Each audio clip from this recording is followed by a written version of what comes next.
తెలంగాణలో సంచలనం సృష్టించిన ఫోన్ ట్యాప్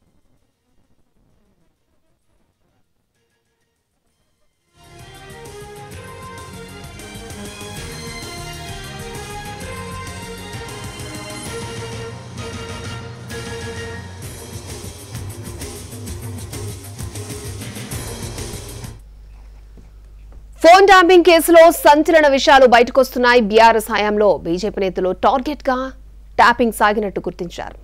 ప్రణీత్ రావు విచారణలో కీలక విషయాల్ని రాబట్టారు అధికారులు.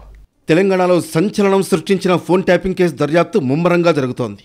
ఈ కేసులో ప్రధాన నిందితుడైన ప్రణీత్ రావును శుక్రవారం దాదాపు 6 గంటల పాటు ప్రశ్నించారు సిట్ అధికారులు. హార్డ్ డిస్కుల ధ్వంసంపై ఆరా తీశారు. ఫోన్ ట్యాపింగ్ కోసం ఎస్ఓటీని ఎవరు ఏర్పాటు చేశారు, జడ్జిలు ప్రముఖుల ఫోన్ ట్యాపింగ్ ఎవరి ఆదేశాలతో చేశారని ప్రణీత్ రావును అడిగినట్లు తెలుస్తోంది. జడ్జీల కాల్ లిస్ట్ తీయడం వెనుక ఎవరి డైరెక్షన్ ఉందని ఆరా తీసినట్లు సమాచారం. ఈ కేసులోనే A1గా ఉన్న ప్రభాకర్ రావును 2 రోజులుగా ప్రశ్నించింది సిట్. ఆయన ఇచ్చిన సమాచారం ఆధారంగా ప్రణీత్ రావు దగ్గర నుంచి వివరాలు రాబట్టింది. ప్రణీత్ రావు గతంలో చేసిన విచారణ సందర్భంగా ప్రభాకర్ రావు ఆదేశాలతోనే ట్యాపింగ్ చేశానని, హార్డ్ డిస్క్లను ధ్వంసం చేశానని వెల్లడించాడు. ఇవాళ మరోసారి ఎస్ఐపి మాజీ చీఫ్ ప్రభాకర్ రావు సిట్ ముందు విచారణకు హాజరు కానున్నారు. నిన్న ప్రణీత్ రావు ఇచ్చిన స్టేట్మెంట్ ఆధారంగా ప్రభాకర్ రావును ప్రశ్నించనుంది. ప్రణీత్ రావు, ప్రభాకర్ రావును ఇద్దరిని కలిపి ప్రశ్నించే అవకాశం కూడా కనిపిస్తోంది. గత 2 సార్లు జరిగిన విచారణ సందర్భంగా ఫోన్ ట్యాపింగ్తో తనకు సంబంధం లేదని చెబుతూ వస్తున్నారు ప్రభాకర్ రావు. సమాధానం చెప్పకుండా అధికారులకే ఎదురు ప్రశ్నలు వేస్తున్నారు.